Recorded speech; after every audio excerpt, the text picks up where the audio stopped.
Welcome back to part two. তো part টুতে আমি দেখাবো যে আমি কী করে অঙ্গরাগ করলাম ঠাকুরের। তো আমি সবাইকে আগে ভালো করে সব কিছু তাদের গয়নাগাটি খুলিয়ে একটা লিকুইড যেটা হয়, আমি ওই লিকুইড আর পিতাম্বরী দিয়ে ভালো করে মালিশ করিয়ে ভালো করে একদম রেখে একটু শুকিয়ে তারপর ধুলে পরিষ্কার করলাম। তারপর আমি এখানে একটু অষ্টগন্ধা দিয়ে ভালো করে মাখিয়ে পরিষ্কার করেছি আর একবার ফাইনাল। তো ফাইনাল টাচ হওয়ার পরে আমি এখানে কৃষ্ণ রাধাকে একটু সাদার মধ্যে রাখার চেষ্টা করেছি আর গোপালদের বেসগুলো সব সাদা করে দিয়েছি।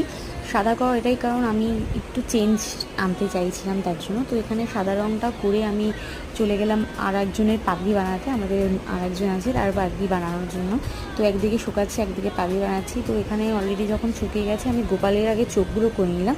তো তারপরে আমি লক্ষ্মীর গায়ের একটুখানি ইয়েলো রঙটা করতে চেয়েছিলাম। সবারই আমি হোয়াইট বেসটা রেখেছি প্রথমে, তারপরেই আমি মেন কালারগুলো দিয়েছি, যেহেতু হোয়াইট বেসের ওপরে কালারগুলো খুব ভালো ফোটে তাই। তো এখানে সবাইকে আমি রঙ